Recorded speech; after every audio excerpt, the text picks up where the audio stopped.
All right, now let's move to our first interview of the day. In recent times, the subject of mental health has been on the front burner globally.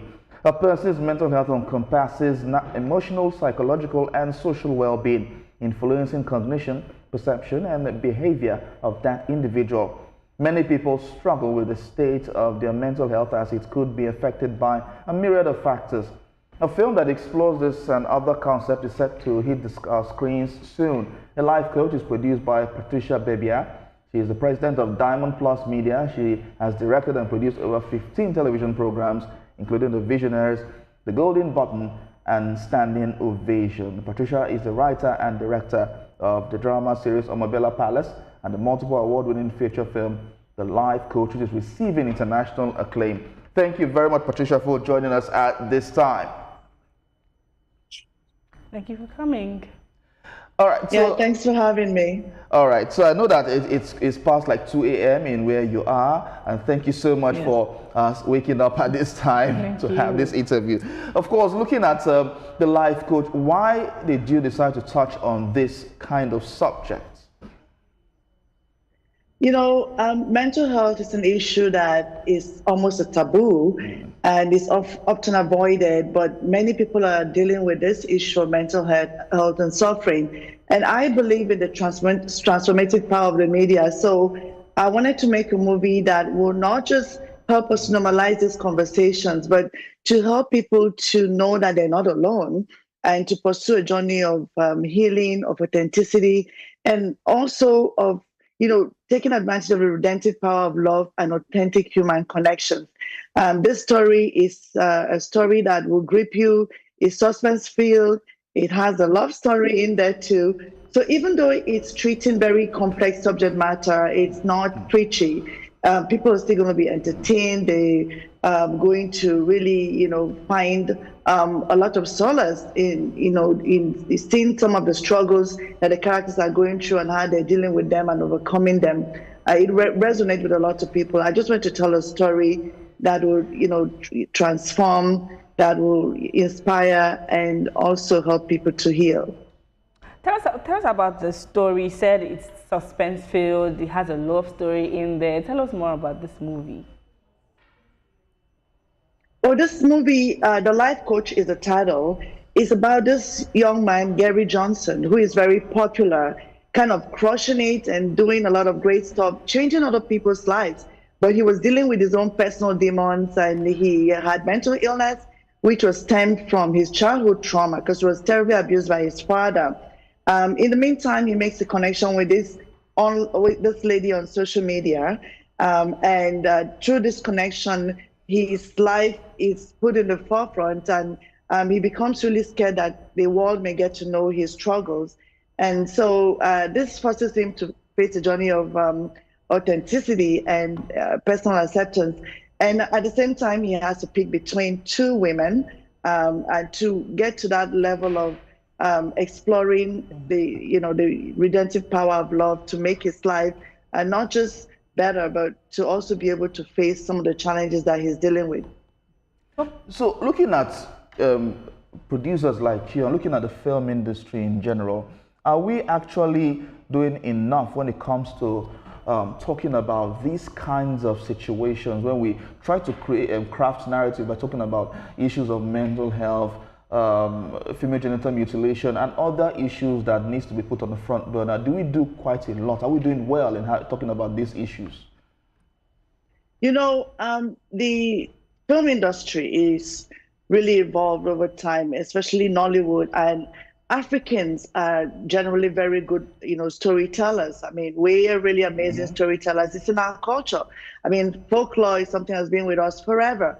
But I think as filmmakers, we have a responsibility not just to tell stories that entertain, but to challenge societal norms, to break stereotypes, and to shed light on issues like mental health and self-acceptance and other issues that plague us as a society. And I know as a culture, as a people, a lot of times we get carried away by foreign interference in our storytelling. But I think it's time for us to tell stories that resonate, stories that, tell us about, not just who we are, but who we could be, the possibility of things that our society can embrace and achieve. And I think we have the responsibility as filmmakers to do better.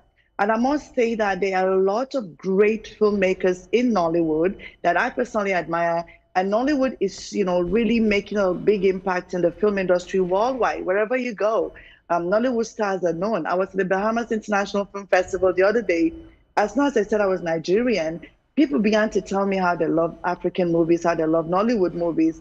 But I think as filmmakers, we just need to use the transformative power of the media to treat, subject matter that people don't like to talk about, that are affecting many of us. And I believe that if we do more of that, we would, bring about a lot of change in our communities around the world. So in talking about storytelling, do we have enough of these stories to be able to capture the world? In terms of telling stories that resonate, I believe that it is incumbent on us as filmmakers to ensure that we don't get carried away by what is popular. When I decided to make this film, a few people told me, the issue of mental health is quite heavy, and people may not accept this the way you expect them to. People want to, watch love stories. They want to watch, things, topics that are really comfortable and easy to deal with. But I, made up my mind that I was going to treat this topic. I know the whole thing about storytelling is that it's an art. So we're talking about serious subject matters, but guess what? Wherever this film has screened, it's won Audience Choice Award.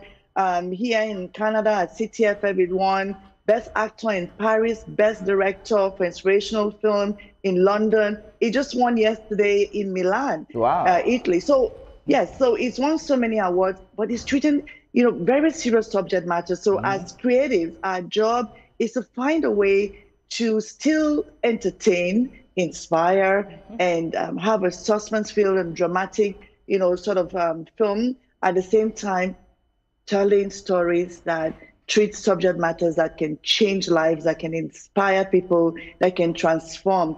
I think we don't tell enough of these kinds of stories, and I believe that we have an opportunity here to, take advantage of the platforms that we have to make sure that we're changing society in a positive way. Okay, you mentioned that the issue of mental health can be heavy and truthfully actually can be really challenging. I want to ask, do you have a personal connection to the story of the protagonist? Have you maybe had a family member that had these kinds of struggles that inspired you to make this kind of movie? Yes, and let me say that mental health, mental challenge or challenges it's like a spectrum, and there is no single person that once in their lifetime will not experience a mental challenge. So taking care of your mental health is like taking care of your health. You brush your teeth to have a healthy mouth, right? And you shower, you eat to be healthy. We have to take care of our mental health the same way. Yeah. But I think this topic is one that a lot of people shy away from. But personally, I have a few family members that are dealing with, this issue of mental health. And I have seen firsthand how this can affect someone who has a huge potential and how it can cripple lives, not just of the people affected, but their family members who have to take care of them, who have to, ensure that they're around so they don't hurt themselves. I think in our community, we see a lot of people suffer in silence because we're not speaking up about this, and it's not something that people, talk about. And that's why trying to normalize these conversations and making people feel seen is very important. My father, for instance, had some challenges as a child, which, he was a very quiet man. But now that I look at, what he went through when he was younger and how he navigated his life, it affected us, the children, because he wasn't a very cheerful man. He was loving, the best father anyone could have ever had. But because of some of the trauma he went through, it affected his so he loved us through his trauma, pretty much. So we all dealing with one or two things at different times of our lives. And I think, trying to figure out the different forms of mental health and how it affects our community is very important. Right. But yes, this is something that has been with me and some members of my family. All right, we were actually expecting that Linda Osifo will be here, but well, maybe some unforeseen circumstance would have led her not being here at this time. But Patricia, Bebia, thank you so much for talking to us. Linda Osifo is present. Oh, okay. Thank you very much, Patricia, for talking to us at this time. We do hope that we'll get to talk more about this in subsequent programs. Thank you so much.